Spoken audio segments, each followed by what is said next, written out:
Good morning. Welcome to regular court session, September 11th. We have a full quorum here. Katie, certify the minutes were properly posted. And we'll stand and let's start with the prayer, James Ray, and go to pledges. Our Father, we humbly bow before you this morning, asking for your presence in this courtroom. Father, in Isaiah chapter 41 and verse 13, reads, "For I, the Lord thy God, will hold thy right hand, saying unto thee, fear not, I will help thee." Father, coming from you, that means a lot because you created this universe, you created this world. Father, we thank you for remembering us. Father, that we can come to you with any problem that we have. Father, we come today asking for the wisdom that's needed in the court to make the decision for the residents of Walker County. Father, we just pray that your hand be on this court, that you guide these gentlemen. Father, we love you and thank you. In Jesus' name we pray. Amen. Amen. Pledge allegiance to the United States of America, and to the republic for which it stands, one nation, under God, indivisible, with liberty and justice for all. Honor the Texas flag. I pledge allegiance to thee, Texas, one state, under God, one indivisible. We have 10 items on the consent agenda. We got any items to pull? I do not. Let's accept the motion. I'll make the motion to approve the consent agenda as presented. Second. Moving second, all in favor, raise your hand. Motion carries. Go to emergency management. We're going to get an update from the Florida team on the fires first. Wayne, you're up. Morning, everyone. Good morning. If y'all will state your name for the minutes first. My name is Leila Branch. I'll spell it for you. L-E-L-A Branch, B-R-A-U-N-S-C-H. Public Information Officer for the Florida Forest Service. Wayne Rushing, W-A-Y-N-E, Rushing, R-U-S-H-I-N-G.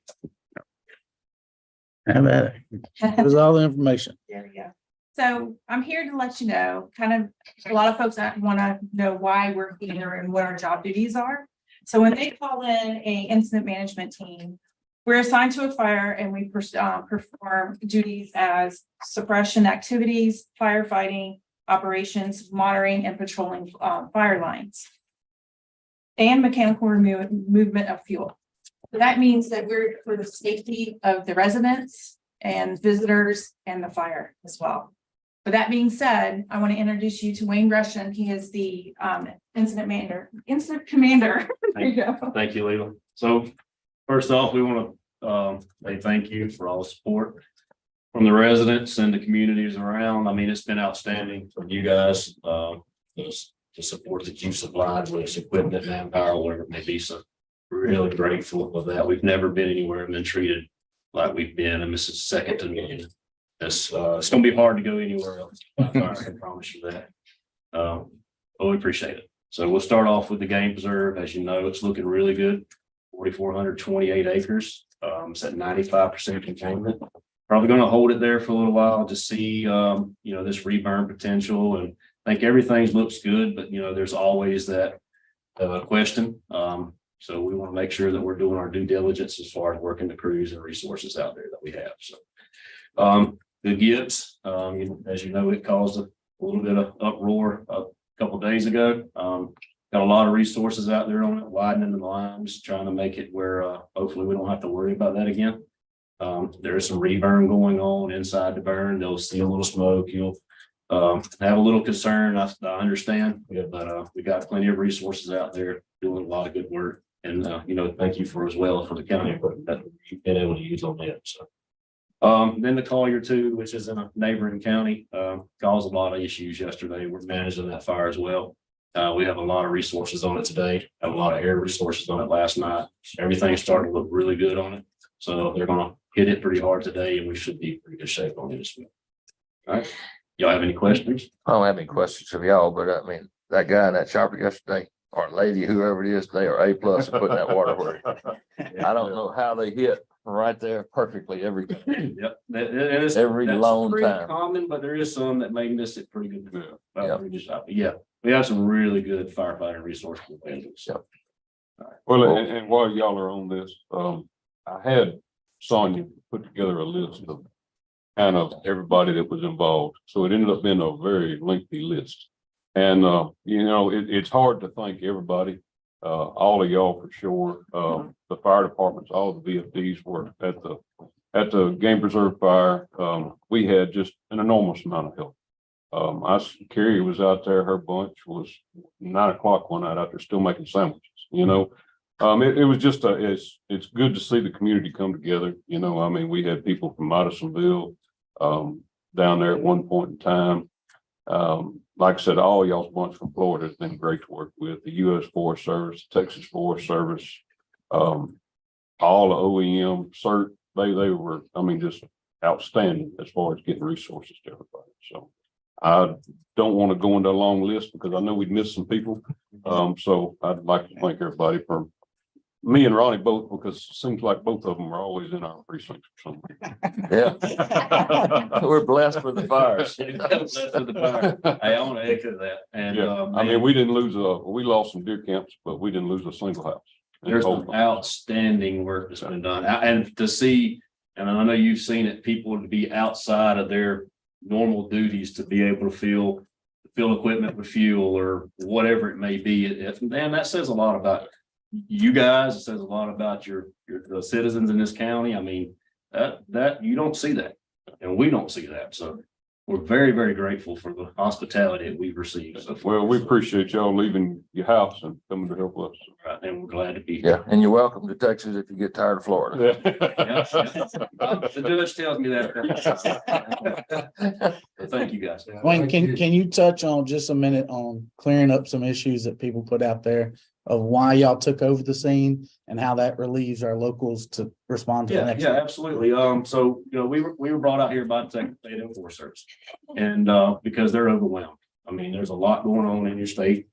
Texas is very, very dry. So we came in as a CIMT, which is critical incident management. That'll come in and manage your larger fires so the local resources can get some rest. Unfortunately, it hasn't worked out for much rest for them, but they're able to go on and take care of business elsewhere. So we're assembled. We have some teams in Florida. We assemble out. We work for the state of Florida, work for the Florida Forest Service, and we come out. This is typically what we do: is come out and manage these larger incidents. That's your question. Yes, sir. Well, guys, we proud y'all are here. Ladies and Glad to gentlemen, be we here, just honestly. extremely honored to have y'all in our state. Appreciate it. Thank you. Media got any questions for them before they get out? No, you know, we've even had some folks from California. I don't particularly like California, but I've met some folks that was pretty nice. Yeah. So a few of them. Yeah, you will. They will fight Yeah. fire anyhow. That's right. Yeah. Miss Howard wants a quick picture. If you just stand back and I'll just. Casey, come on up here. Wants to stand on the side so you can see. We'll all peek out. Yeah, we're fine. We'll More figure like it out that. some kind of way here. Miss Howard, tell us where to We get. gotta leave a gap. There you go. She really is telling him. Yep. And she don't really need us. She just. Nah.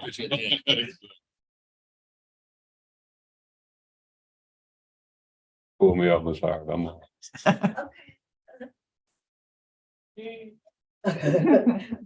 Hold, 1, 2, 3, hold.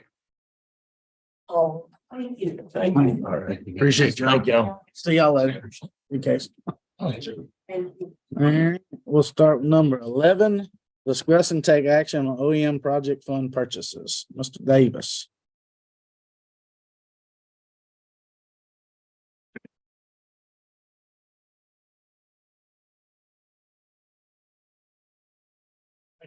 Project.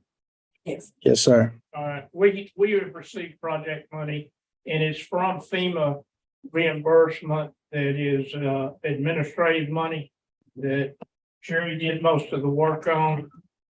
I helped, she did most of the work, and we have this project money But I would like to follow the county purchasing procedure to spend this money and not have to bring it to court every time we want to purchase it. That sounds good to me. That was kind of my intent, I think, in the original, and we strayed some kind of way. But Yeah. Y'all got any thoughts on it? Is that a Just as long as you follow the purchasing policy, I think that's the way it should be. Yeah, I make we- a motion to that effect. Because we allocate that money when Yeah. when we get the reimbursement, he'll request, hey, can I have some of this? I have an idea of things I want to do. So at that time, we're kind of saying, I mean, as long as you follow the purchasing policy, if it needs to come to us, it does anyway. well, if that's your motion, I'll second your motion. Got a motion and a second. All in favor, raise your right hand. Motion carries. Number 12, discuss and take action on paying HISD for Hurricane Laura sheltering expenses in the amount of $88,843.84 to being reimbursed by FEMA.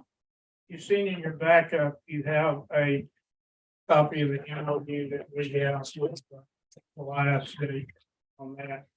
And previous years, they've always had the Huntsville ISD be their own applicant in the Laura hurricane in 21. FEMA decided, passed through the state to us that they want them, since they have an MOU, that it come under the county deal, and they want us to pay the school district, and then they'll reimburse us. And we sent you the string of emails that we had with the state on this, and so we're requesting that we go ahead and pay Huntsville ISD and get our money back through FEMA. Miss Patricia, where would we pull the money from? I know.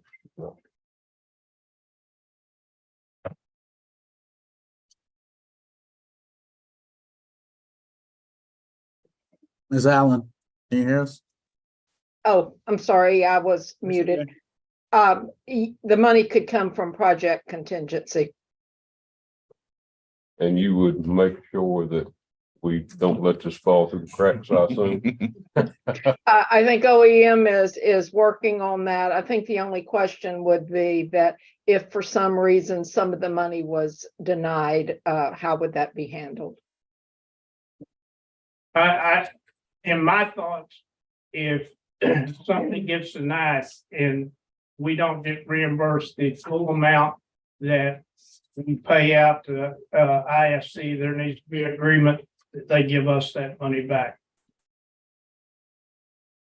And we can get a hold of the ISD and see if they'll send us a letter to them or something. I think that would be good. Yeah. I don't think that it's gonna be a problem because the project went all the way up to the top whenever the ISD submitted it, and then FEMA changed their mind and said, no, it needs to come through the county. So, you know, we're talking about since 2021, so. Yeah. Yeah, it's been so long, I don't even remember all this, you know. They've been holding the money. Trust me, we do.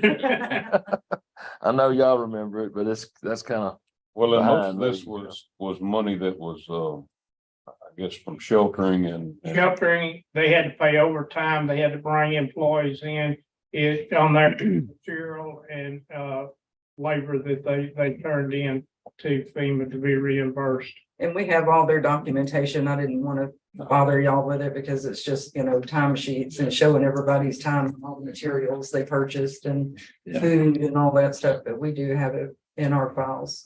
Well, I knew they were cooking for people and all that, so. And I guess the part about if they don't get reimbursed for it, we're gonna ask the money back. That one, I'm not really keen on that one, because, you know, we call them and they open the doors to us at a moment's notice. And this is, if they've given you paperwork, they're showing actual expenses. So I'm just like, we pay them and we turn the paperwork in, what we get back. It's still cheaper than finding another place for them to go.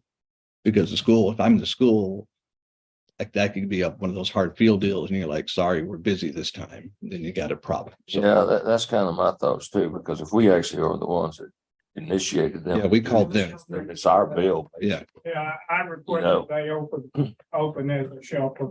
Well, and we, this should be the last one. I mean, we've ceased doing that, right? Yeah, we don't We don't go to the school district and sheltering. Y'all passed it that we open the storm shelter when we get to 150. We're done. Lights no longer on, and that's all we're gonna shelter. I'm better with So that. I'm good with that. Yeah. If there's anything left, then we take it off. I'll make the motion to approve agenda item number 12 as presented then. So, Moving seconded, all in favor, raise your right hand. Motion Just carried. wanted to give the court some information.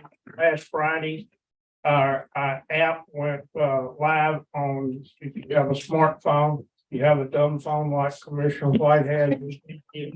Thank you, Butch. You can put it on your iPad.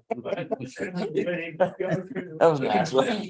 If you go to your app store, either on iPhone or Android, and go to Walker County OEM TX, the app will come up and you can follow us on your app on your smartphone. We are still building it. There's some things that you'll go into. It says coming soon, something to that effect, but you know, as we see what we need on there, then we'll be. And y'all are gonna have like a rollout plan for that, right? We're gonna try to get that out. That Yes, little- we're You have gonna, a little- it just come Friday, went live last Friday, and I wanted to let the court know that it is live. And we're going to put it out to the media, and we'll put it out countywide and put it on Facebook. Do you have your little QR code thing already made? Is it already there? Okay, so I think that's important that once we have it, that we can get it out to everybody. I mean, there's a whole lot of ways to reach a lot of people. And I think we just need, I talked to the guy that was helping you put it together, and he's supposed to help you with that. But like even now, putting your QR code on your OEM page would be, I think it'd be a plus. Get it off nobody goes to our county website. I don't go to our county website. And then just stick it on your Facebook page and get that QR code, and I'll share it and help you spread the word out there too. So thanks, guys.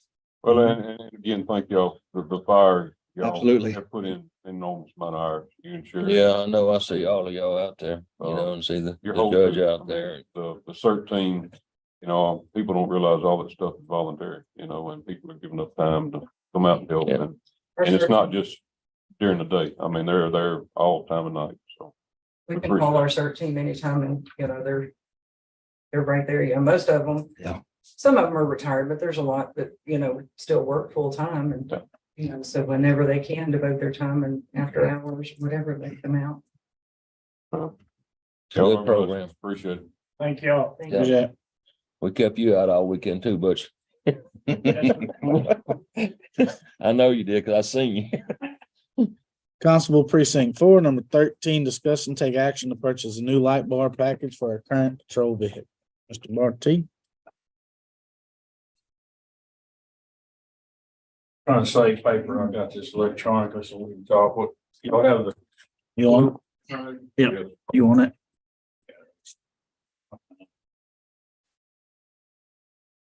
It's on the screen too. It's on a 2012 Tahoe. I inherited several years ago. Light bar started malfunctioning last year before last one. We changed out found an old controller, installed it. It worked for a few months. Recently found another used part and installed it in part, and then after it was installed, another part of the light bar quit working. So as we say, it's 11 years old, almost 12. And this light bar, the other one lasted 11, 12 years. This one lasted that long. This car is set to be replaced. We'll order it on a new budget. You'll take the light bar off when you replace it, right? Yeah. That's right. The only thing new we'll have to buy is different mounting brackets. Yeah. That's it. So it's able to move on.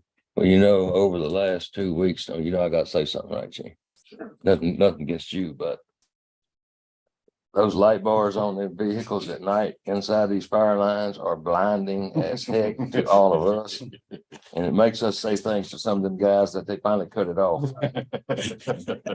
I agree. You know, All this new technology with this LED. Yeah. is very I'm old exciting. school, Commissioner Wild, you remember I was fought fire collectively for 22 years. Yes, sir. Yes, sir. And as a chief, assistant chief, I used to tell the guys when we get to a point, we can cut the lights off. You know. They're learning that When again. you get to, you can cut the lights off. There's certain instances they need to be left on. But anyway, yeah, that's- I just had to say that, before I give you a motion to buy your light bar. I asked you about that chair earlier.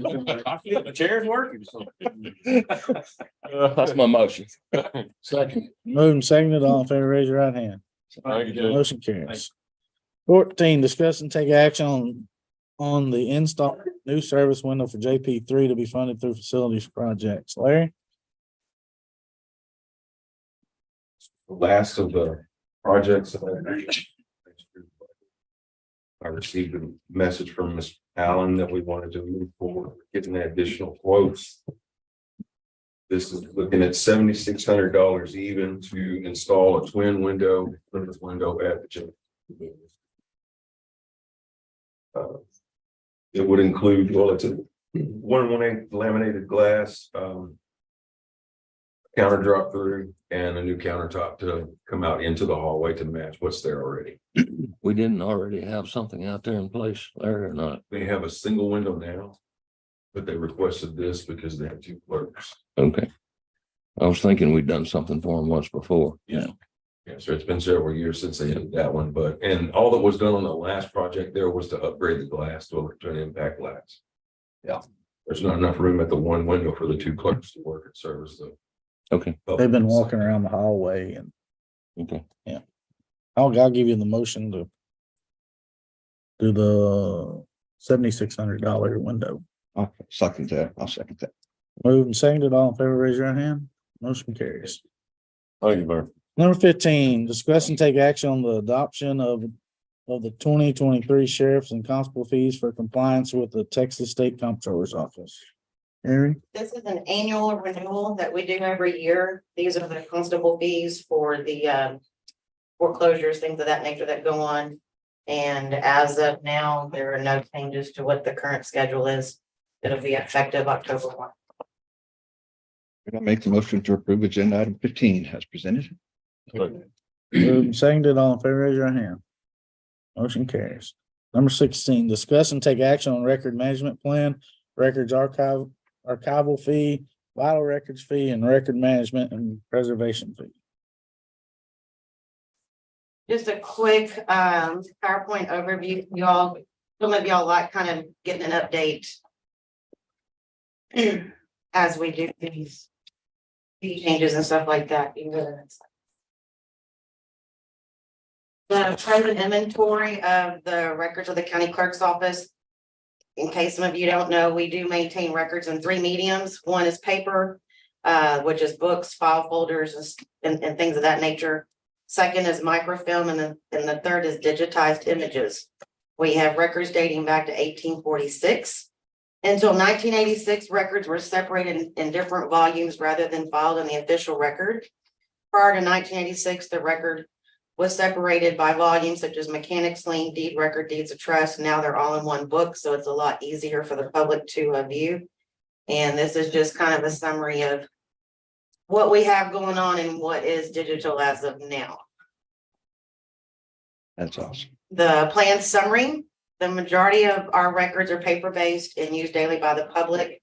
When storing records, the critical things to think about are compliance with the Texas State Library retention schedules, preservation and replacement of the archival methods. These processes are used to ensure the documents are safe from deterioration for generations to come. Solutions to these challenges require us to have a sound records management plan and archive plan. With no cost to the county, these records can be preserved by using the records management and archive fees collected to cover the costs of us scanning these paper-based documents and preserving the hand ones by encapsulation. In addition to preserving these documents, these images are added to our existing system, which has made it a lot easier for the public to access. They don't always have to come in here to make copies. They can actually pull a lot of this information up on their home computer and print it off. So Awesome. It's proven to be a big benefit.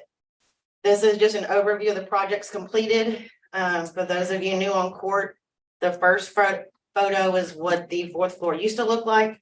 The second floor is what it looks like now. This is gonna be a lot of our case management storage. A lot easier access for our clerks, not having to pick up books. And it's also allowed us a lot more space for future growth. The third picture on the top is what the deed room used to look like, and the bottom picture is what it now looks like.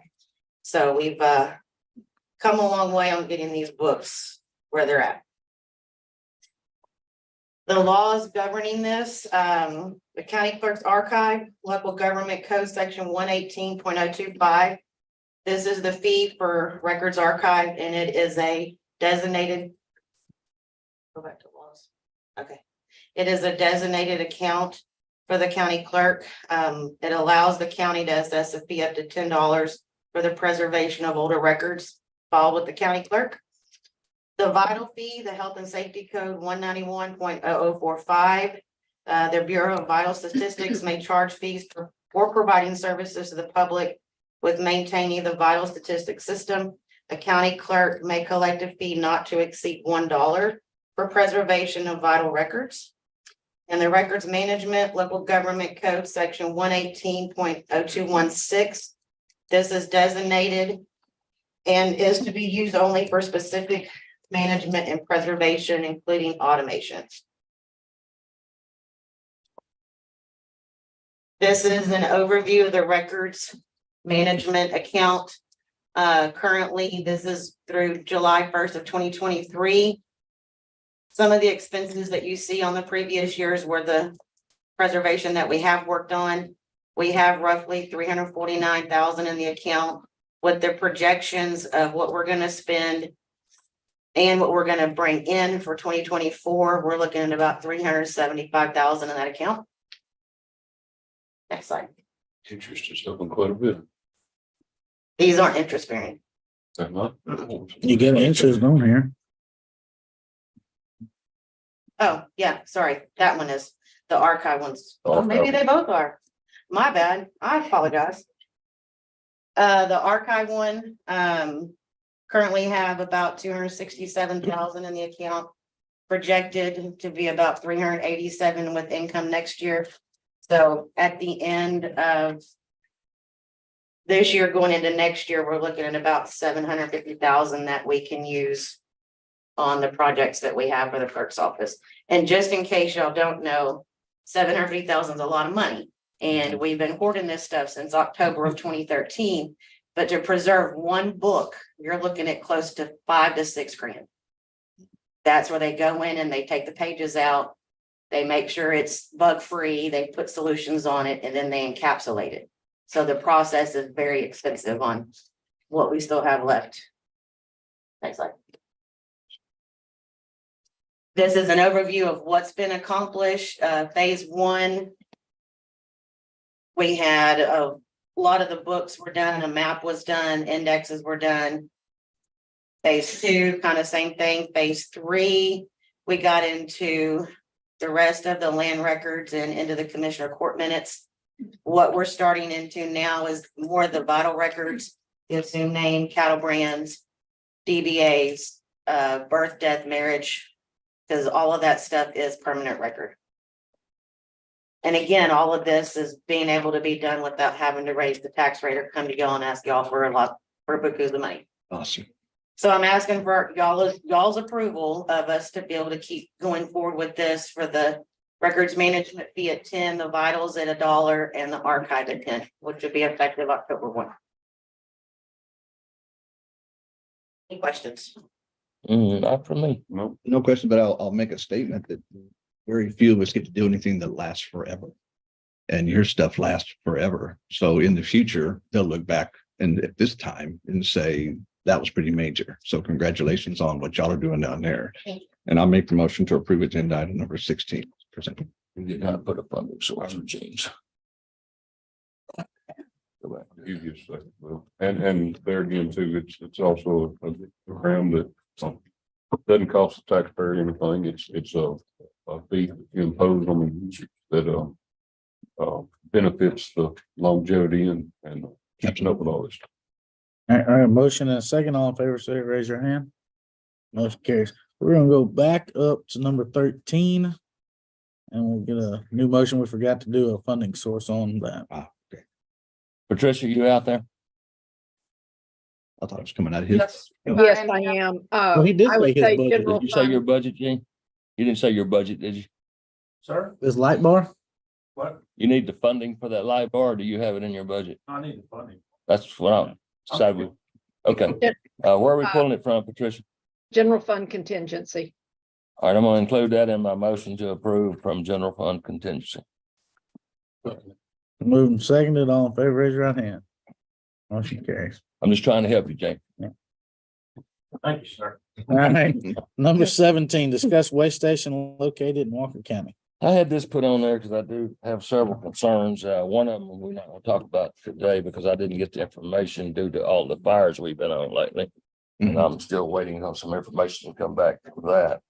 But one of the other things that concerns me basically is I've been hearing from a lot of people down south that this court is looking at closing the weight station. That's one of my concerns. If it is, then we need to have a court discussion and not be getting all these phone calls. The positive side of it is, do I want to close the weight station? No, I do not. You know, there's a benefit to it. You know, the safety on the roads is very important of these trucks going up and down the road. And I can tell you from my experience of being just me locally in Walker County without them here, my stuff is not very legal at all. And I look legal now, but that don't mean I'm legal in their eyes, but I do look a lot better when I run down the road. So it's a very important need. I mean, and I know New Waverly has some issues because I've talked to Brandon a little bit on the phone over time about the weight station. Yeah. But that's a discussion that I guess you need to bring back to the court or whatever. But, you know, if there is any talk about closing it, then this court needs to be involved in the entire conversation. That's what I'm saying. Sure. You know, but, and I don't know if there is or not. I mean, it's just been a lot of phone calls for not to be something behind it somewhere. So I'm not sure if it's anybody on this court or not, but I know it's not me. Well, and I'll agree with that. You know, Yeah, so. for years, the funding has been down on that thing, and we seem to look at the funding all the time, but the presence of them down there is a blessing in itself. They're right, a quarter of a mile from a school, you know, and you've got two officers down there, you know, at the back door at all times. You know, they have a tough job to do right now. It's a very tough job because they're also getting sent to the border. They're getting sent to Austin. They're getting sent to Dallas, you know, and they have no control over that. So it does affect some of our funding. You know, there's ways we could twist and tweak with that because, you know, I mean, we budget for a certain amount. They hadn't met that amount in years, and you know, as long as fund balance is in good shape, we always cover it. Maybe we need to adjust on that end. I know we've been dialing it back. If we're worried about what it looks like as far as the funding source. Yeah. And you know, but as far as the presence down there, you know, you've got 2 officers and a sergeant, you know, down there, hopefully most of the time, but I mean, they're pulled every direction and they have no control over it. So, and it's going on statewide. You know, you can go South Texas and see 15 or 20 of them, and you get up there on our state highways and see hardly any, you know, and that's not right to me. They're here to protect our highways. Right.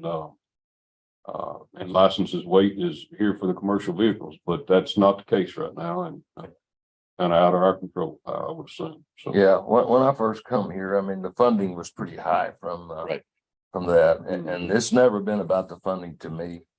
It's always been about enforcement and safety on our roads. Well, The funding's nice. don't get me wrong, it did help years ago. It did. You know, I know Brandon's been here long enough to remember a lot of that stuff. I mean, we built a lot of bridges with the money that they generated. Yeah. And replaced a lot of dry culverts and crosses, you know, big creek a crosses. lot of bridges. Yeah, and so it was a positive thing at the time.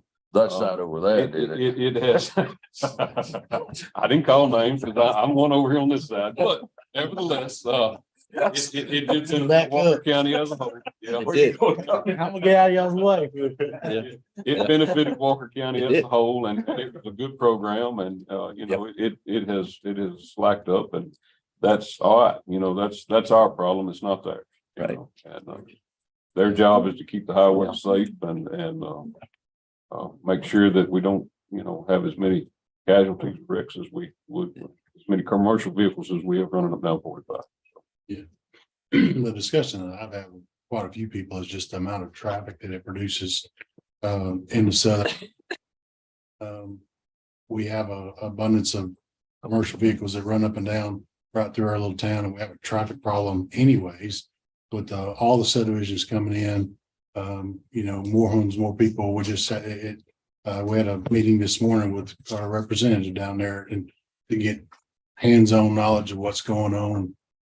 To see it, to stand there in the middle of town and just watch the traffic, and the way station does add to that, no doubt. There's plenty of 18-wheelers come through there, so that's been the discussion that I've had with different various people.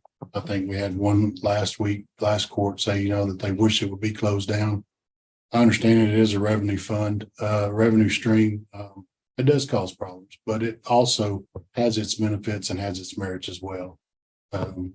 So I've got to work with those guys. They're one of the things that, we take care of as a precinct. They maintain it. Larry and them maintain it. We do some other things down there as needed. So that's just a part of our community. And we'd always like to make our community better, no matter what we do. Yeah, and I understand all that. I mean, I honestly do. But we got more of a problem in Huntsville than we've ever had too. Try to go to town at 5 o'clock. Right. Sure. It's out. Yeah, I mean, you can't do it, or up in the morning. I mean, you can't get through them intersections. So I just go early or late. Yeah. I bypass, but the parents carrying the kids to school, they got to get there on time.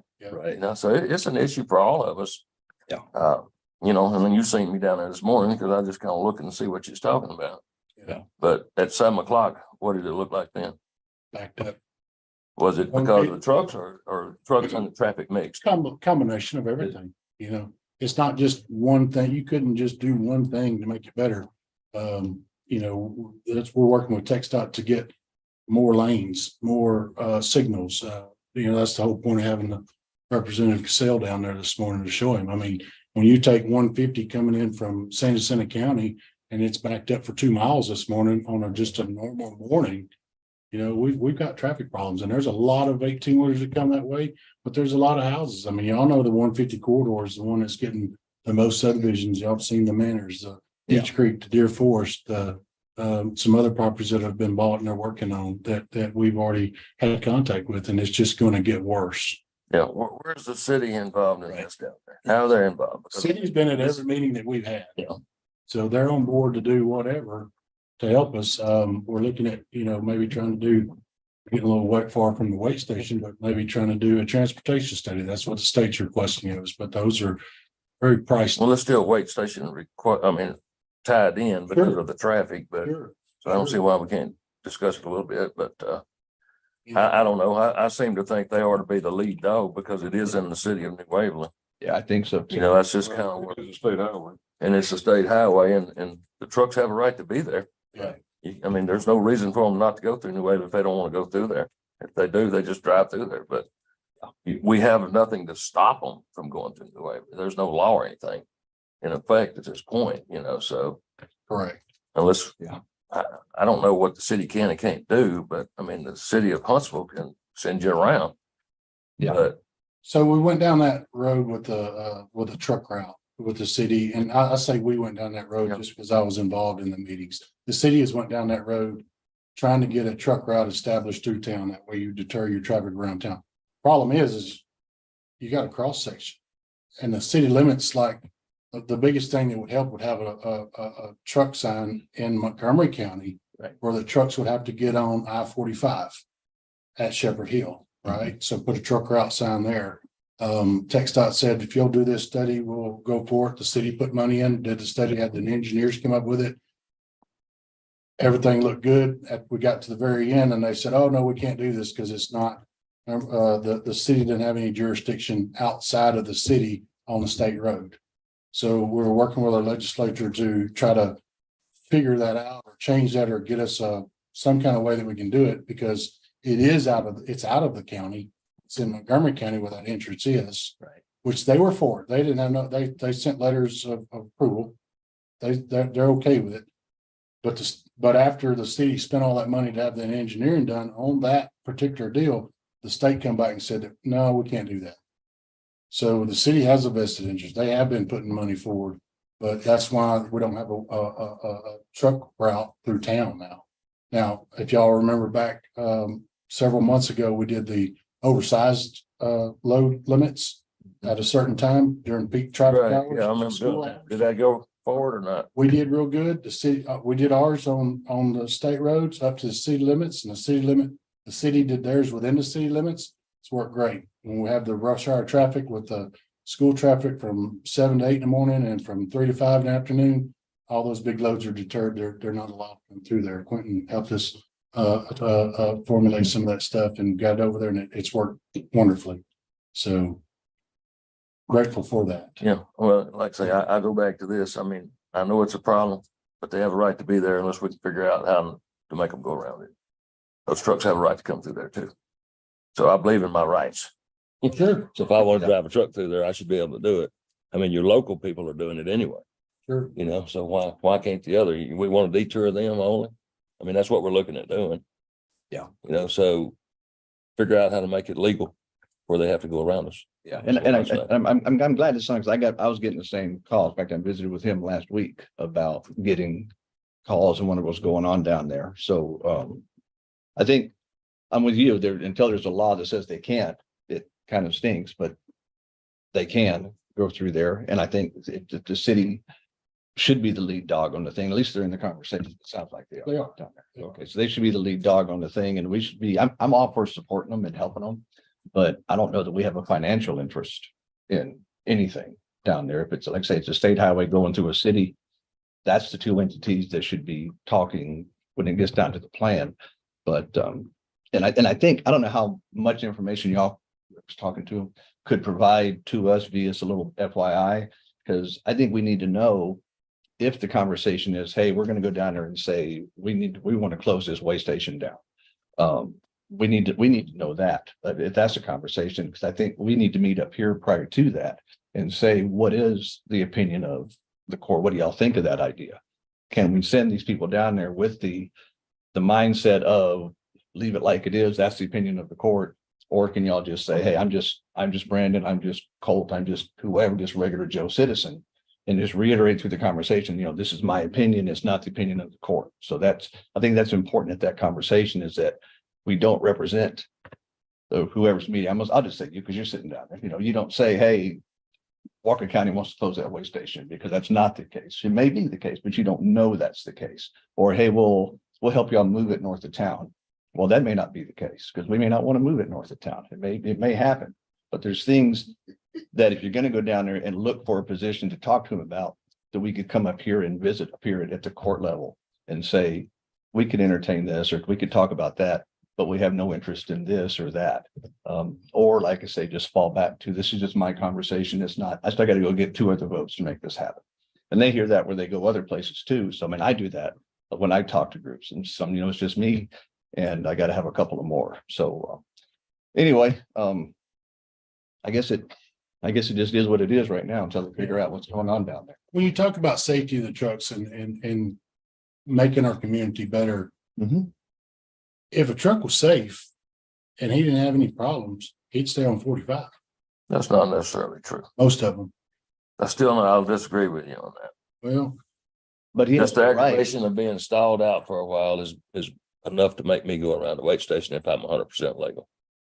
Most of the ones, I'm just assuming here, this is not the court. This is just my thoughts. You sit down there and you watch the trucks coming through with paper tags, different stuff going on. Yeah. There's a pretty good reason why they're avoiding that wait station. Yeah. And there might be the amount of time that you're going to have to wait at the wait station, when they open up the lights and then close them, they'll open up, they'll turn the lights on, they'll get a few, then you'll go by. They spend more time getting off 75, coming through there, sitting in town, especially during peak traffic times, and getting back on 45 than they would if they were to go through it. Not if you want the ones they pull in there and inspect, and you sit right there for an hour waiting on them to inspect you. I'll take my chances going around. I may be wrong, but that's where I would be. I see both sides of it. Yeah. I mean, I was down there, I went to Mustang and picked up some parts the other day and they had it open and they were lined up way outside, To the you know, freeway. 3 lane, you know, 2 lanes Yeah. wide or whatever it is going in there, all the way out back to the highway. So it is a time consuming. I mean, when you have, I think, you know, 2 officers down there at the most and 4 or 5 inspectors, it takes time to go through all that stuff and it is an inconvenience, but you know, it's part of it, you know. Used to, they had enough help to sit in town and pull vehicles over. Right. That is not the case right now. It may be in the future. I have no idea, but it's not the case. So you do get a lot of people that skirt the scales, you know, and take their chances, just like they do going through the scale house. Yeah. It's kind of a catch-22, you know. And, you know, at the end of the day, you're right, when we first put There's it no in law place, against going around it. No, that's what I'm Yeah. saying. I mean, they're all public roads, so. you know. yeah, when we were making 400,000 a year, it was, everybody was. Oh, yeah, everybody was happy sitting on the entire So- court, you know, of course, you wasn't up here, Brandon, but Yeah. Tim was here and all that money was great, you know, and all that good stuff, but that's probably not gonna never come back to the level it was. And really, I think that's a testament to why it's there.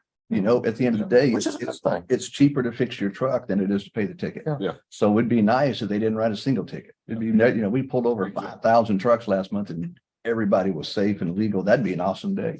So, and it had to be a goal when they started, was to drive down the unsafe trucks. And I think the money says they're doing that. And the number of citations, I guess, shows they're doing that. And hopefully the roads are safer. So I mean, I feel for y'all. Huntsville used to be that way until the freeway went in out there on the side. They used to come right Yeah, up. I mean, I feel your pain. Don't think I don't. Yeah, they were lined I up. feel your pain. All the way down to 17th Street coming Yeah. through town back. Well, and even on the north side, you know, when the scale house was out there before this was built, Yeah, you know, it was on the north side of town and Pinedale Road, I mean, it was like I-45, you know, because that was the way, like Rogers Road, to skirt the scale. And it's part of it, you know. Hawthorne, Fort Knox, yeah, all of it. so I guess to kind of pick up your ending there or whatever would be just, I think it's important that we know, that I know, anyway, if it gets more than just a discussion, if a plan starts falling into place, then I think we need to be part of that plan. No, I agree, 100%. That's my closing. thought. Yeah, I feel- that's kind of where I'm at, you know, I mean, I know there's been a lot of talk, because I've got the calls and I know some of y'all probably have, but reality of it is, a lot of it's probably just talk. Yeah. But when A lot of you it's get, when you hearsay. get a lot of talk and it just keeps coming, there's generally something behind it somewhere. Yeah. So that's generating that talk, and that's kind of why I put it on here. Of course, part of what I want to talk about, I don't have the information yet, but we'll put it there. All right. Sure. Judge and Gene got anything? Constable, you want to comment? You always do. I wouldn't pass up the chance. I didn't figure you would. For one, the trucks, I watched it for years, okay? Yeah, there's guys that go around the scale because they don't want to sit in line. But, you know, you sit and look at, if it looks like a duck, it's a duck. When the truck comes by and you see the bare tires, all that stuff. They don't just avoid the weigh station by jumping off the Shepherd Hill. There's trucks that come up 1725 off 59, up to 150, take a right to the light and go get on 45. I don't know, several years ago, when there was a bunch of troopers here, they got to stop at some of those trucks and check in their, what do you call it, their bill of lading.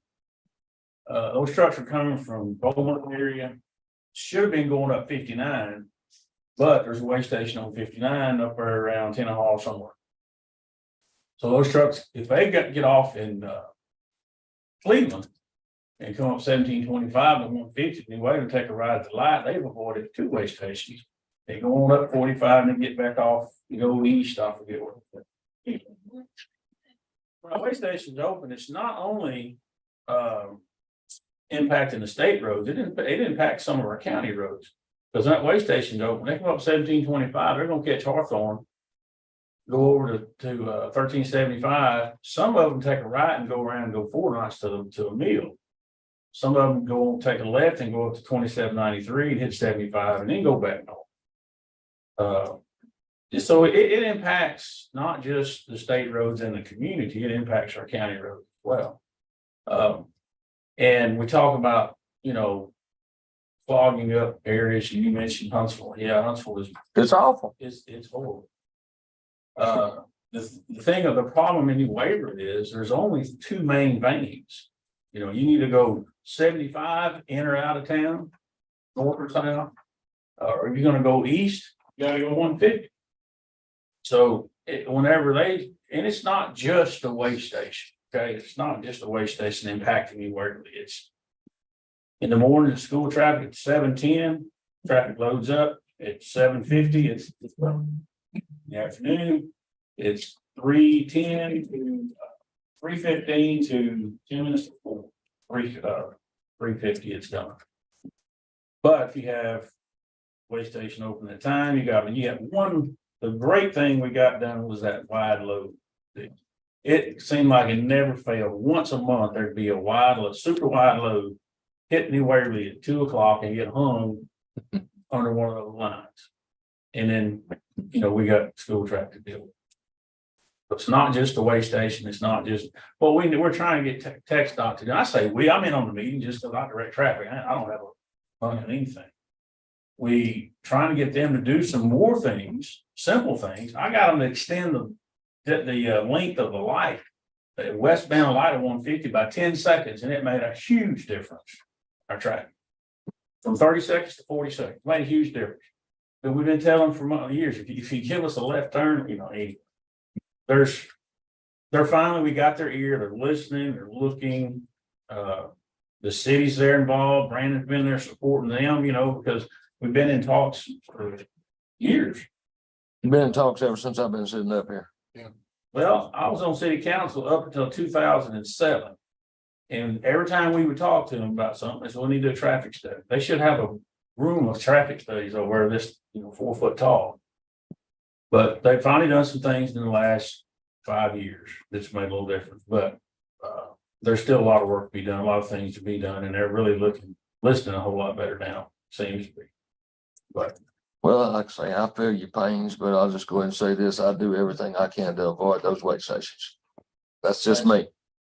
Even if I'm 100% legal, I'm gonna go around them. And it's not so much the fact that they're running around because they're illegal. We get that. As a police officer, I understand that. Not every truck that comes through there is illegal. Probably find something wrong with it. That's just in general, right? It is. But the fact is that is one component of a problem we have down there. Is the weigh station open, it contributes to our problem down there. Well, and going back to it though, it is part of the problem, but it's not enough to justify shutting it down. I don't know what that's all about. There's one thing about it. There's days that they work lots of trucks, and there's lots of days there ain't nobody over there. Because as you said numerous times, no control, they have no control over that. But the fact that to count on them to be that we say, they're right there behind the school, count on them. That's at one time it was. There'd be 3 troopers over there and 1 out on 75 work. Hadn't been like that since this border crisis started. We all know that's probably not good.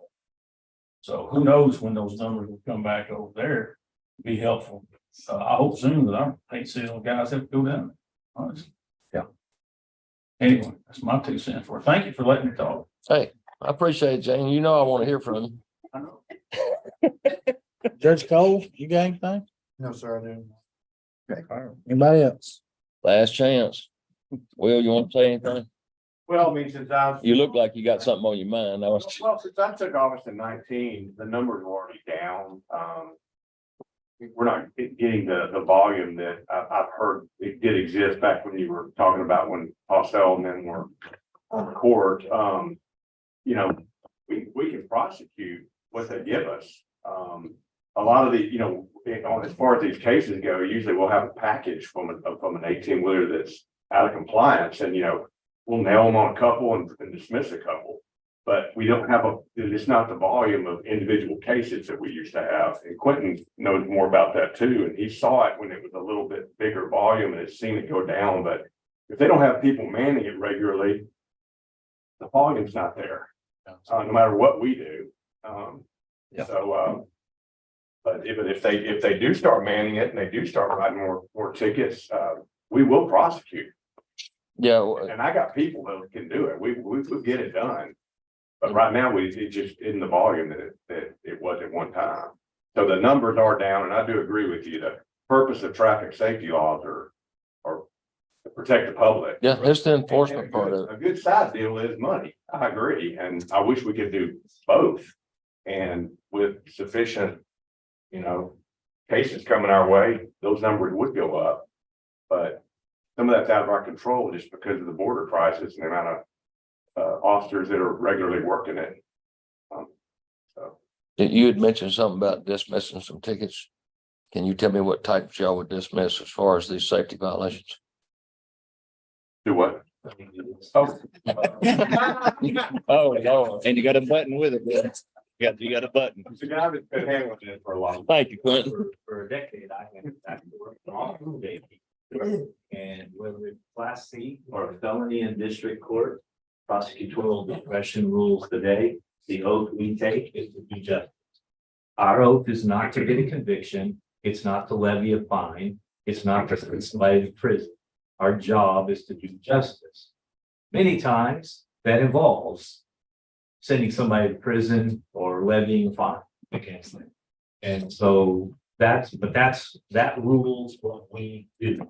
And there is no doubt that sometimes, as Mr. Durham just mentioned, sometimes as part of a package deal, we'll dismiss a case because they pled on a different case.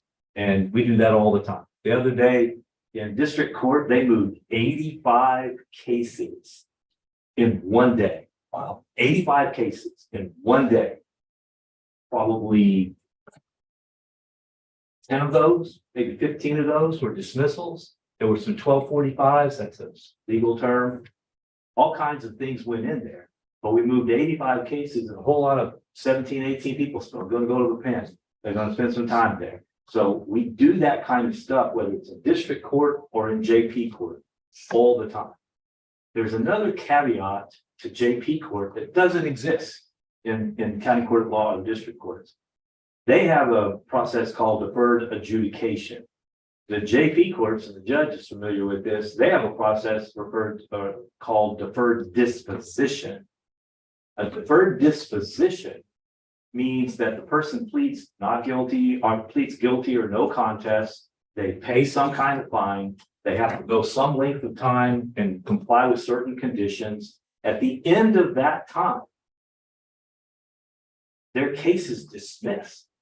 So when you run a report and shows dismissals, many of those, I know I did it for years. Many of those, they were not a straight dismissal. They were, in fact, a deferred disposition. The status is reported as dismissed. If it's a commercial driver, two things happen. One, he paid some money. So that helped your revenue, which I don't like talking about, but that helped your revenue. The other thing is he ended up with points on his federal CSA. And you guys that have your CDLs know how important that is. So there were consequences there. So that's part of the deal. So don't look at a list of dismissals and think that there were no consequences. There very well could have been. But also the fact is prosecutorial discretion. Sometimes we look at a case and it's just not the right thing to make that person be convicted. So those are some factors that go into it. I handled that court for a long time. I saw the volume going down. That is not the problem, or that's not caused by the sergeant. He's not at fault on that. We all know what the reason for that is. I would say that the percentage of dismissals stayed consistent throughout that trend. I reevaluated every 6 to 9 months on what kind of offers I was making. Mr. Durham has made me his first assistant.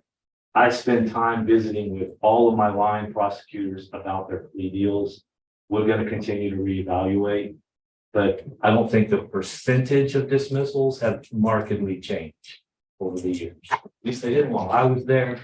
I've had 4 different lawyers in that court in the last 2 years. So CDL law. So I'm doing my best to train them. We'll continue to evaluate on that. But as I have said to this court, or some of you were on this court on more than one occasion, it's not our concern about your revenue. It just can't. And it's not mine either. I mean, that's just something you can't. Well, and kind of, since we've done got this far into it, you know, years ago, before Sergeant Adams was down there, Sergeant Gray was down there, and I was not very popular with Sergeant Gray. Because I dug into, well, for one, we had to buy a set of scales, and you know, that was kind of forced on us. But I did visit, and I can't contest to the way it is now, but I did talk to several of the majors and in commercial vehicle, and they were over his head, and they have no, because, and I'll tell you why, there was a comment made in court that the uppers, the state didn't care how much money. And that was not the consensus of the higher ups. They were very concerned about the safety of the public and trying to make things work. And they were a lot more willing to work with us, I think, at the time than the sergeant was. So I don't think we have that case now. We've got a good sergeant down there. Hadn't had no reason to talk to anybody above him. And he's doing the best he can with what he has. And hopefully it continues. Well, and I'll go further. I worked with 3 sergeants down there before Sergeant Gray with Sergeant Hunt. Worked with them all on that. There is something, and this is something, and I think about it, I think only Commissioner White was on the court when the last time I mentioned this. But it's Probably right. I'm looking around. I think he was right, Quentin. 2013, the legislature, because this piggybacks on something Commissioner Doggett mentioned a minute ago. In 2013, the legislature made a significant change in the commercial overweight violations. The fine used to be $250, $500. These trucks ran heavy all the time because what they made up on the extra load was more than enough to offset, and they could live with the CSA points for it to offset what they had to pay in the fine. But they changed that in 2013. If you look at your revenue spikes, that's where your number. There were days where I laid $10,000 fines, $15,000 fines on a single guy, on a single company. It happened all the time because they weren't used to it. But if you want to get rid of something, tax it or criminalize it. And that's what they did. And so we don't see anywhere near the level of overweight. They're overweight, but they're not overweight by nearly as much as they used to be because they can't afford the fine. And that was the purpose of it. The purpose of the weight station, they're only going to catch 1 out of every 10, 1 out of every 20, whatever they're catching. But it's a deterrence. It's designed to increase drivers and operators trying to get in compliance. They don't want the CSA points more than they don't want the fine perfectly honest. So that's what's it's a deterrence. And so Well, and therefore your public safety went up. right. And the more effective that is, then the safer the roads are. So. Appreciate it, Quentin. Yes. I'll quit saying anything so you can sit down. So I just had, I'm done. do you think some of those people calling y'all have it confused with the people that's in Andy's building? Those are license and weight officers from Leon County. No, they're We very found specific. office space for them in Madison County. No, there Think was a it's- comment made even in court last week Okay. about shutting the weigh station down. Okay. That was Zoom, right? All right. Well, I mean, the people I've talked to has been very direct. Oh, yeah. They got, and, you know, like I said, I mean, I know it's not coming from me. I can't speak for the other 4 of you, but I know who it's not coming from. So I'm just being out front and throwing mine out there. Yeah. So anyway, I'm done. Well, we did find space for the guys in Andy's building in Madison County, which is where they work. Okay. So if you hear that, that was all. They wasn't locals. No, All right, we still got locals in there. they're still in there, right, Andy? Yeah, but they're, the Rangers didn't get. So we're just trying to get them closer to their county. I think we're the only ones that had space for them for a while. All right. Number 18, discuss and take action on authorization of sales of fireworks during the Diwali from November 5th through the 14th, 2023. This is just something that came across my desk from, I think it was, actually it came from TAC. The legislature approved another fire period, if the county for sale of fireworks, I guess. In late November, Diwali is a Hindu, I did a little research, it's a little Hindu celebration. Whether anybody opens and does it or not is up to the commissioner's court to approve fireworks during that period. So It's just gonna be hard for me to go along with anything with a firework. And when I've been on these fire lines, for how long we been out there? Dan? I said, you picked a bad day to bring it.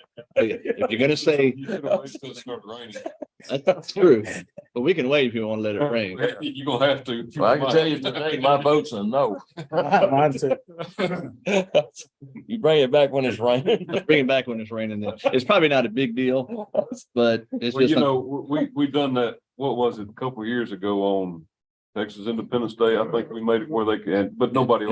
nobody did it. Yeah. And so Well, it's not enough there for them, probably. Yeah, probably not enough. Sound like you got 3 no's on this end. Let's just pass on this one. All right. Number 19, discuss and take action authorizing precinct 3 commissioner to purchase a used pneumatic roller via auction, commercial dealer, or private individual at a cost not to exceed 30,000. We have a small pneumatic roller and actually ended up borrowing one from Brandon a while back, and then I borrowed one from you, and they're nice and big and do a whole lot better than the little tiny one that I have. So I'm starting to look around for one similar to that. So this agenda item is if I come across one. In fact, there's one on an auction right now that I'm watching that I think that ends in October. So I just wanted to get an authorization to pick up a fixed asset over 5,000 and exceed my $10,000 limit if I come across something for this piece of equipment. So that my motion is to approve agenda item 19 as presented. I'll give you a second. Moving second, all in favor, raise your hand.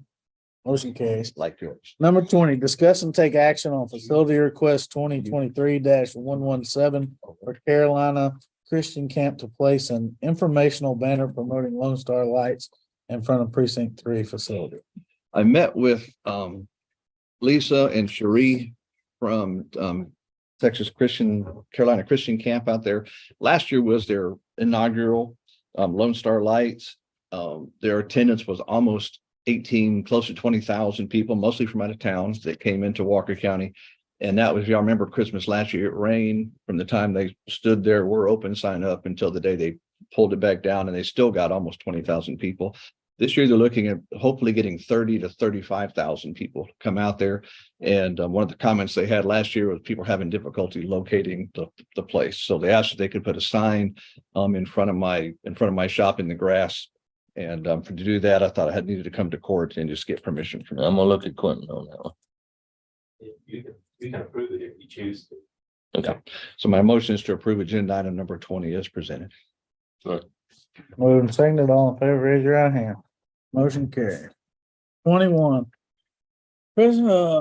Presentation and discussion of the status of Hurricane Harvey grant funds from Grant Worth and Blau Engineering. Morning, Jordan. Good morning. Good morning, everybody. Assume you've met my friend Johnny as well. Yes. Oh, yeah, we've been knowing Johnny for a long. We don't get to come to the game. What's your last name? Mahoney. M-A-H-O-N-E. Commissioner Doggett, I know you had some specific questions for us. Would you like to start with those? Not really. We've just been getting reports over the last 2 or 3 months, and I appreciate this information. So rather than me try to figure out and not being allowed to visit with these people and ask questions back and forth without being here, I just figured we just all throw it here and y'all walk us through where we're at, if you please. Totally fair. So we are pretty close to being complete with the originally planned work for this project. This project is a grant from the GLO. The GLO, as you know, runs at a glacial pace, and they're very picky about everything, which has been really fun for us in a lot of ways. We do have some funds left in this grant. We have a couple of things we'd like your advice on, how you'd like us to move forward. We see some cost overages, for one of these project sites, that's Phelps Creek in precinct 4. Force account labor, so the county's own labor force has been managing that project. And the cost for that has exceeded the originally planned budget, from my understanding, by a pretty significant amount. I'm not on the ground, so I don't know why that is. We can maybe have some Help slab. help slab. Lines are hard to read No, I'm just kidding. That's not. Hoping you have some idea on how and why that labor had So gone. the geotechnical engineering data was incorrect, and we ended up spending a lot more money because it was incorrect. Okay. Fair enough? Yeah, and the other issue is the force account labor as well, that I'm sure Jordan can speak to more on, as far as how much was spent on the labor side of things. And whether or not we're wanting to use grant funds to reimburse. So already on this particular, or in this precinct, there's been $116,000 in overages, which were already covered by the county. For this period or this upcoming payment request, we're looking at about $204,000 in force account labor that we're not planning to ask for reimbursement or I guess prepayment by the GLO, but that would be picked up by the county, leaving total grant funds that aren't currently obligated to another contract in the form of retainage or funds that we know that we're going to spend for some other contract, about $175,000 left. If the county decides to, they can use those funds to cover most of this overage and use planned funds, or excuse me, the county's own funds to do additional work in the county without having all of the administrative and very, very specific rules that the GLO is going to apply to that extra work. So you'll be able to do more work for less money if you do it outside of this grant contract. Alternatively, if the county wants to spend the $100,000 on this current cost overrun on their own, there's about $175,000 left to plan additional projects, but the GLO will be very specific on where we can and what we can based on what was already approved for this project. Okay, that was really fast. Sorry. I go fast, but that was even. Okay, really I'm trying to fast. catch up with you here. My views are not in accounting either. This is- Okay, so the green column right now that says grant construction funds remaining, that is what is in the accounts left over right now. Yes. Okay, so if we say like in mine, I've only got $15,515 in my account. If you know, and I did 2 roads, and that's what I got left over between the two. What other projects would be? Could I say, hey, I've got 15 grand, I would like to do a hydraulic study on another downstream from there or something Was like that. that what we already did on this project in the exact same locations? We did one in there. So that's what I want to know, you know, what are the limitations we have? Is it strictly from 230 down to the bridge? Is that our scope? Areas already gotten approved through environment and LMI studies. And we're pretty limited on what we can use the money for, right? Right, they'll be real specific on exactly what types of materials you can use, what types of contractors you can use, and where you can do that additional work. But they would also include new contracts, because I don't think any of our current contracts for labor are still open in this. Or I guess you're forcing them. Looking at it, you're the one sitting up with about $125,000. If we did, Yeah, but if it has to be spent on them 3 locations, we can't get outside those locations. You've already done the drainage and everything on it. Right. Right? There may be some minor drainage improvements we can make. You clean out the ditches, you know, put some slow paving down areas if we needed to, or some head walls. It'd be fairly limited in scope, especially with the right of way issues. Yeah, I mean, On how far- all 3 locations got very little right of way anyway. And So, prior to but- y'all coming in, we actually did but the drainage pretty well on it. all right, so the roads that y'all did though, your Knife River contract roads. So help me out on this one. Y'all have gone back, they've gone back to those roads. And they've done crack sealing on those roads from one end all the way to the other. They did some crack sealing just as a warranty issue without charging us. Okay, but we did have we all done crack sealing on those new roads yet, or is that? Well, I mean, we need to do it. don't Because get we haven't me done wrong, it yet, but they could. But, Are they your roads now? Are they out of warranty? Are they y'all's roads? well, yeah, there was our roads to start off with, the way I understand it. I But mean, Knife River came back, so yeah. could they go back to those roads and do repairs? Potentially, the GLO is going to look at that as rework, and they will not pay for rework. So they will insist that the original contractor, if they're still under warranty, take care of that. And that's probably a conversation the county can have with, excuse me, with that contractor anyway. Just because that was fairly recent that was completed. But if it does look like this is work that was done and needs to be redone, that's not going to be a qualifying expense. Okay. And you got a question? You're saying you got a $204,000 overrun. You have $175,000 left over. Right? Correct. Total. Unrelated, yeah. So if the $175,000 that's left over is applied to the 204, Then you have negative 29,924. then that $175,000 would, if it wasn't applied to, has to come from county. The 204 would come from the county, the 175 will come from grant funds. That's what's remaining in our grant budget. No, what I'm saying, they didn't apply the 175 to the 204. Which is what you're discussing, Okay, right? Correct? Right. Then they would have to come up with 175 out of their own funds. Well, some of this is forced labor, but you've taken that out, right? right. Anything that's been billed to the GLO so far has been taken out already. I mean, so it's direct expenses so far, no forced labor involved in it. Right. This is funds that do not have planned work associated with Well, them. so how did we get this far in deep and not know about it? I mean, if we're $204,000 in the hole. Well, I mean, it's all with a felt slab out That's there, all right? felt slab because all the prong been on slab. And my understanding was that it was not the county's intent to charge that force account additional labor to the grant in the first place. We still have to report on that labor to the GLO. Well, I would say there's no option there at this point. I mean, there's no forced labor. Yeah. You know, because I mean, if we're in the hole, we're in the hole, but I know the intent was always for you to cover that labor on the side, right? So it's, I mean, the labor's already been paid for, right?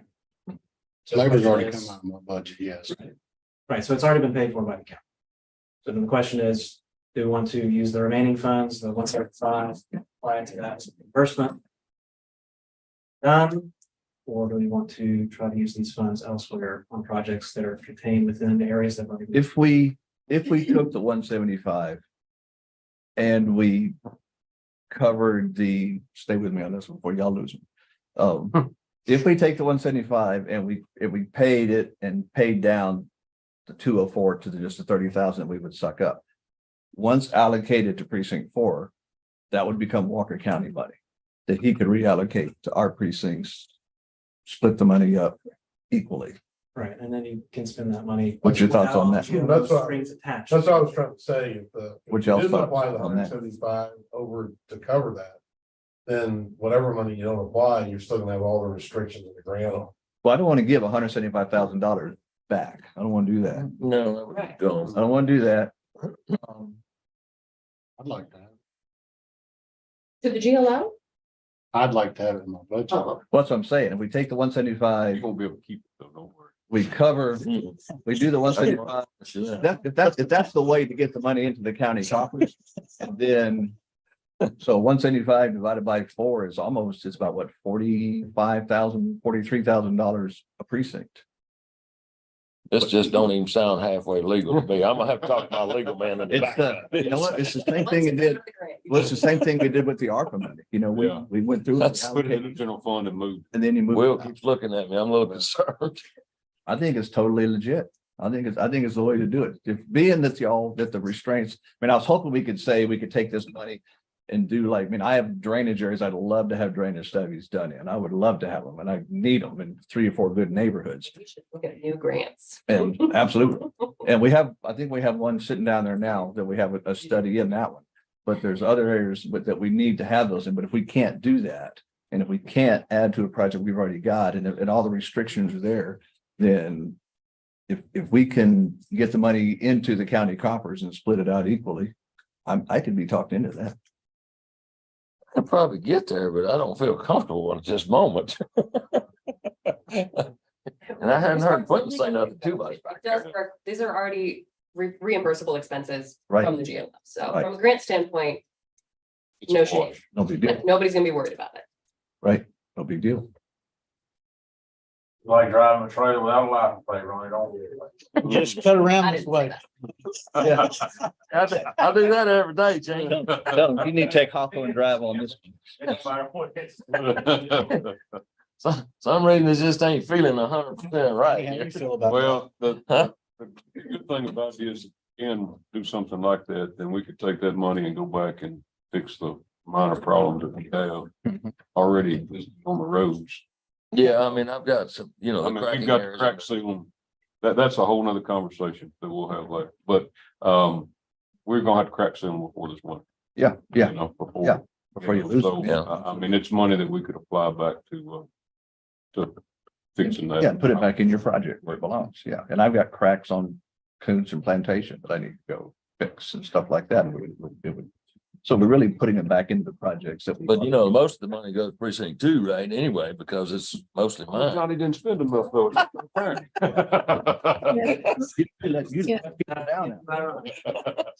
Judge, may I ask a question? Yes, ma'am, Ms. Allen. Please, 'cause we were we- get to you. We currently have in our community development block grant fund a negative cash balance of $206,306. Is this money the same as this 204,000 overage we're talking about? Or is that money that we've spent and not being reimbursed for yet? Is that additional money that we're due from GLO? I don't know where you guys feel. No, she would never have seen this 204,000. We would not have written a check for this money. This is in-house, in kind labor. So there's no county money in that 204 or 347. We haven't written a check for that. So if we're 200 something thousand upside down, we probably need to find out why we're 200 something thousand upside down. Well, the GLO, and Miss Patricia will know this, when they paid Vulcan, they was months and months and months paying. Yeah. You know, so they do not pay timely at all.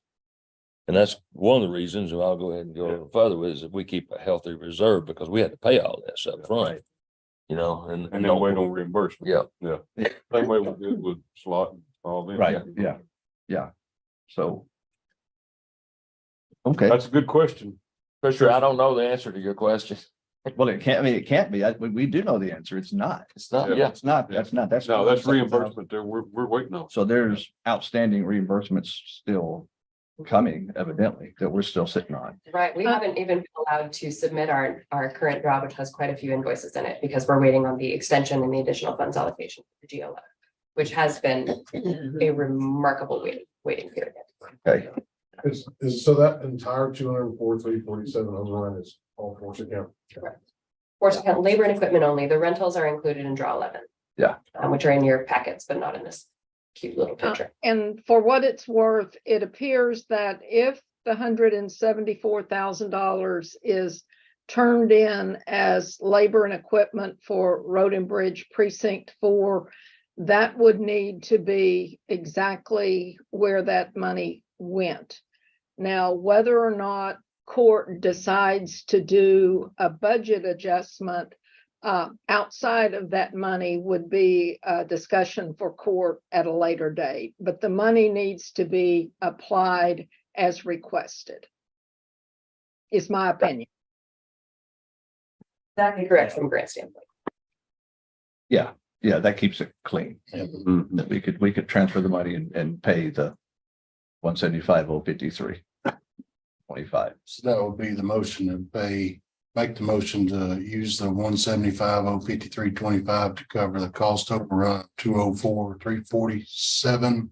Just This is a discussion only item. Yes, you're not in an action. Oh, this is discussion on it. I'm sorry. I Thought we was wide open.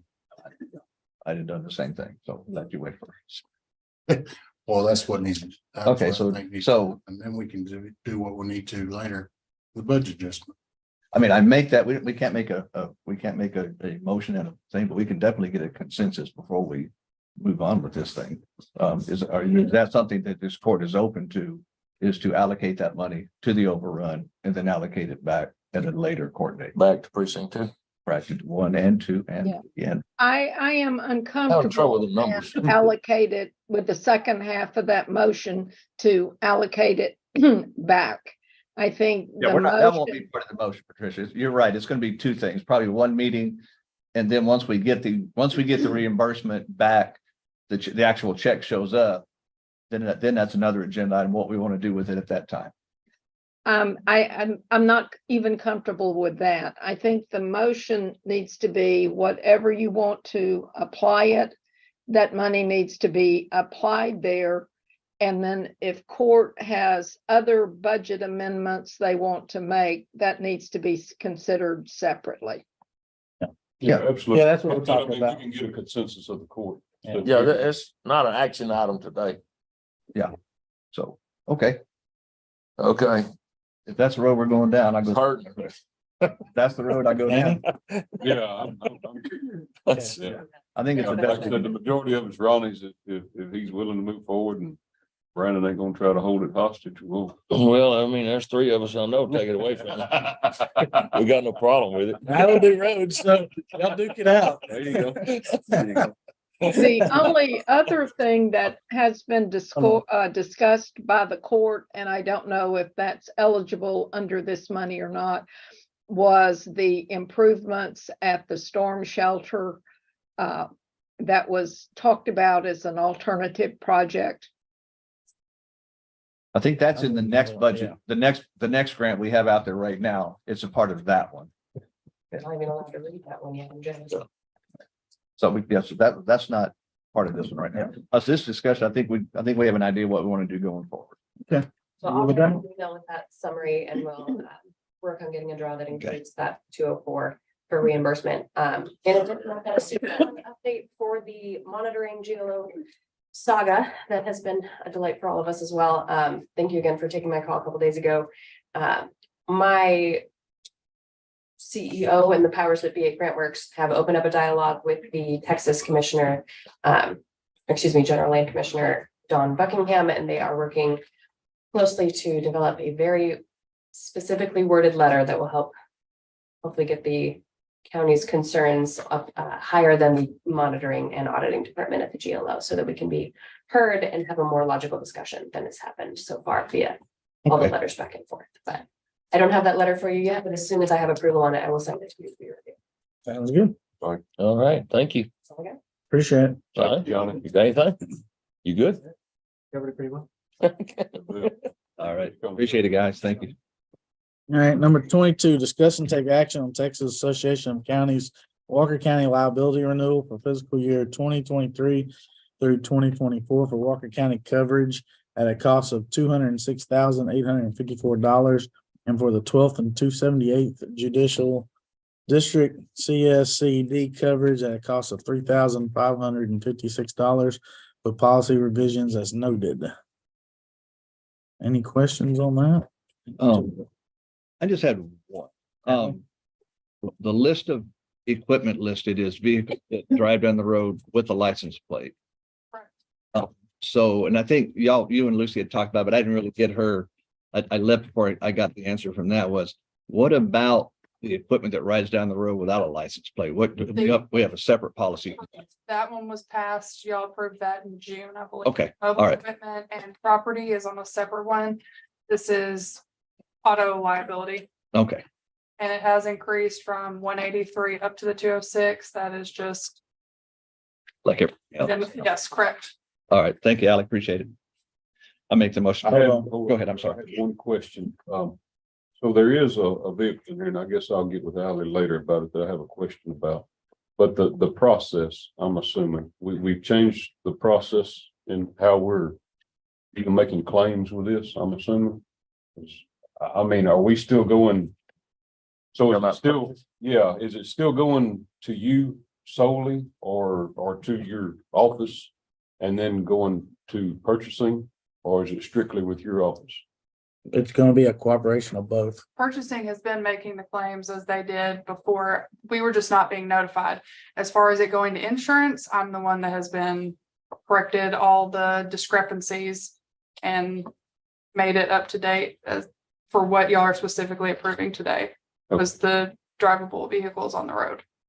So if we have somebody have a wreck, what happens? They need to notify our office, judge's office, and purchasing. And then Ms. Cheryl has been doing the claim, and then we go back and forth with TAC. And we're all looped in on the same email. All right, this is the one I've got a question about. It's no big deal. It's just the actual price on it. So I'll catch up with you sometime later. Okay. I'll make a motion to approve. Second. Moving second, all in favor, raise your right hand. Motion carries. Number 23, discuss and take action on appointment of Walker County representatives, Judge Cole Christian, and the reappointment of Commissioner Ronnie White and Trey Wharton to the City of Huntsville Tax Increment Reinvestment Zone #1 Tiers Board of Directors for 2-year term. Make a motion, we accept number 23. You're such a kind guy. I'll second it. Moved and seconded, all in favor, raise your hand. It hurts. Motion carries. 24, discuss and take action to ratify Texas Department of Motor Vehicle imposition of optional fees calendar year 2024. I'll weigh in on this. Okay. And the office does this, there's a deadline on when that is submitted. It got missed inadvertently, and so the judge was in a situation where he had to go ahead and sign off on it and submit it by the deadline. There is no change whatsoever to what has been done in the previous years. Okay. Motion to approve. But Moving second, all in favor, raise your right hand. Motion carries. 25, discuss and take action on recompete pilot program grant application. I put a copy of the information in there for y'all. This is just it's kind of like those tech hubs we did the other day, but this is for, you can do infrastructure. You can help people relocate, all that. It's going to be a $500,000 2-year program to begin with. And then once you get that, you're eligible for a $50 million grant. Same stipulations. So as the tech hub, this is just based on bringing businesses back that were once here before.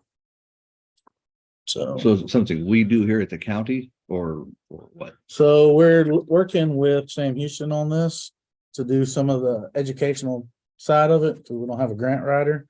So they're helping with the application on it. We're looking more focused on the timber industry, sawmills, bringing in a facility to help make laminated beam structures, growing some hydrogen capture facilities, that kind of stuff. So we had to do a whole proposal on it, but this is just to get started, and then we'll have 2 years to work a big proposal up. So. Okay. That's your motion. That's my motion. Second. Moving seconded, all in favor, raise your right hand. Motion carries.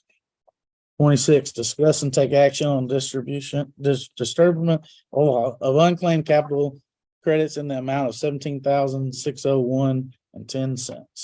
Is that what we usually give to Sam Houston? It is. Yep, that's small business. Yes. Development. That's what we're doing again. If you make that motion. That's my motion. I'll second that. Moving seconded, all in favor, raise your right hand.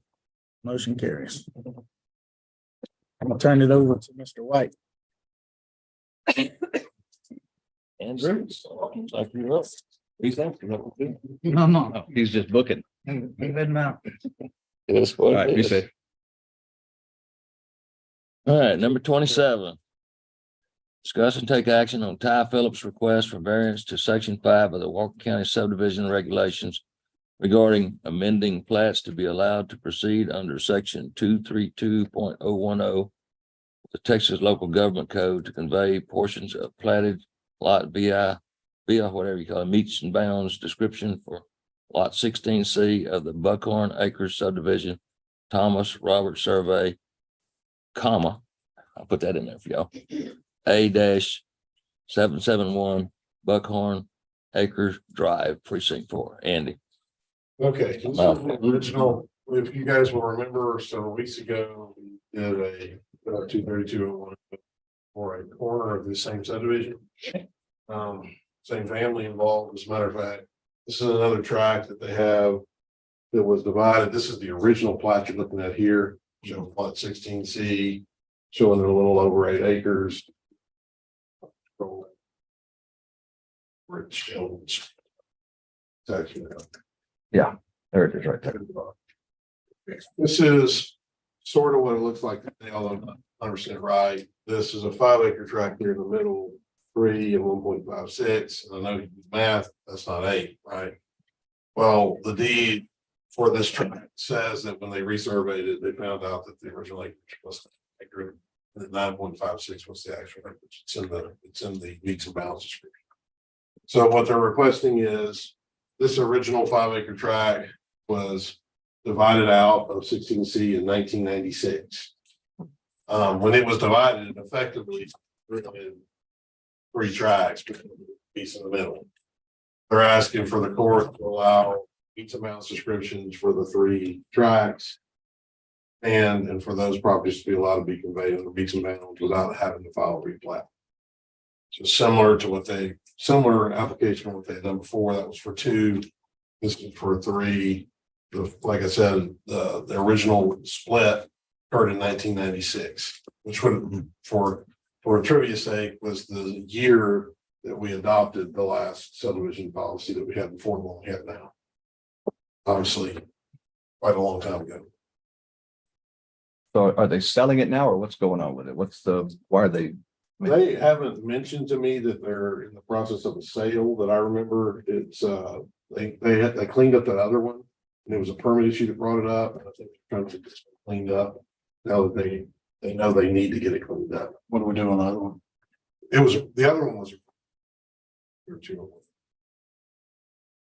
Yeah. Move to approve. I think I'm okay with it. And I'm gonna second the motion, but generally we exempt the big survey and plat for when we have this guy's got 120 acres and I want to cut 1 acre out of the corner. This is a 9-acre tract being cut into 3 pieces. Yes. So in fact, we did one before just a little while ago. It's hard to say you can't do this one now, but I don't think I want us for that to become our method of operation. So the intent of the replat is without the replat, the original plat, without a replat of record, the original plat becomes sort of corrupt over the years. Right. So the replat process is intended to keep the original plat, any revisions of record so that they can be tracked. Okay. This particular revision is fairly rarely used by the court. Right. It's usually have been used in the past by previous courts when there was an old transfer of property that happened 30 years ago or something like that, and they're trying some good, great way to clean it up. And the court has used that tool in their toolbox, but I don't disagree with what you're saying. Intent of the replat and plat process is to keep everything up and records up and everything coming to meet code. Because there was no plat originally granted, if they were to file a replat on this, it would come in under our current standards. Yeah. And they would have to meet the current standards for the replat. Yeah. Which means they'd be coming back for exemption. Right. They may be. I don't know. This track was actually the way it was divided off of the road. They have frontage for all the tracks. Right. They may have some Lots of depth issues and stuff like that, but it's better than some I've seen for sure. Okay, well, I'm good with the second one. Any more discussion? No, sir. I got a motion and a second. All 4, raise your right hand. Motion carries. All right, number 28. Discuss and take action on right-of-way acquisition report for Colt Morgan Christian and Kelsey Marie Christian, 88.50 acre tract on Lumber Road in the John Cray Survey, A109, precinct 2. All right, that's actually mine. Colt and Christie, Kelsey's mom had actually given part of this right away many years ago. Yeah. And this is just the rest of the right of way where she stopped to get us through that bottom. We're fixing to actually put a tank car culvert in, and it will assist us also in doing that and get us right away. Is that spot that always floods? Yeah, yeah, right in that bottom where it floods. Now that thing washed out all back in one of the hurricanes. What was it? Actually, I forgot, but And we didn't have a culvert to put in it big enough, and we put a small culvert in it, and luckily it's been dry ever since then. So we got the culvert to go. We just need some right of way to be able to work. Oh, tracks. All right. That's what you're talking about, the low area. It will be. All right. My motion is to approve this, and it's got 1,813 feet approximately to be taken. Believe, if I remember right, we're doing the clearing and we're paying them by the foot. All right, I'll second that motion. So we have it on the agenda as the right of way acquisition and then followed by the acceptance of the right of way. Right. Both. So this is acquisition report. Okay, I second your motion. All right, we got a motion and a second. All four, raise your right hand. Motion carries. All right, number 29, discuss and take action on acceptance of right-of-way easement from Colt Morgan Christian and Kelsey Marie Christian, 88.50 acre tract on Loma Road in the John Crane Survey, A109, Precinct 2. I'll make a motion to approve. I'll second that. Got a motion and a second. All four, raise your right hand. Motion carries. All right, number 30, discuss and take action on right-of-way acquisition report for Colt Morgan Christian, Kelsey Marie Christian, 87.47 acre tract on Loma Road in the John Crane Survey, A109, Precinct 2. Part of the same right-of-way, just extending on, it's just two different tracks. So and it's got, let me catch up, 1,400 and what, 1,490 feet associated with it. That's my motion to approve. On one side of the road or both sides of the road? Same side of the road. One's on one side. I'll second that motion. Got a motion and a second. All four, raise your right hand. Motion carries. Number 31, discuss and take action on acceptance of right-of-way easement from Colt Morgan Christian and Kelsey Marie Christian, 87.47 acre tract on Loma Road in the John Crane Survey, A109, Precinct 2. Same thing, just acceptance of the right-of-way. All right, My motion is to approve. I'll second it. Got a motion and a second. All four, raise your right hand. Motion carries. Okay.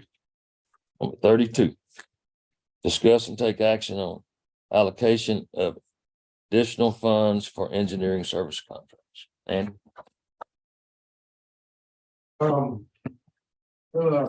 Better year for new development, which means it's also been a better year for this instance. I'm asking to add $35,000. That's not on it all, but I hate to come back again, but this will cover me through the fiscal year. Okay. And at the end of the year, I guess we can come up with some numbers to see if we're charging enough to cover this. Yeah, I mean, with the amount of development we've had, like I said, this is the highest expenditure year on usually by far the highest intake year on the application. Yeah. Yes, we can. Where is it funded from? I don't know. It's- Yeah, Patricia. General fund contingency or come from. I think. Miss Patricia. Yes, that's good. General fund contingency. We got a motion. I make the motion to approve agenda item 32 in the amount of $35,000 be paid for from general fund contingency. Got a motion in 2 seconds. All four, raise your right hand. Motion carries. Okay. Anybody got anything for the betterment of the court or the worst of the court? Most time they don't add that part, but I do. We'll never know. I guess we got nothing. We're going to adjourn. Is that 10:42? Yes. Or 43.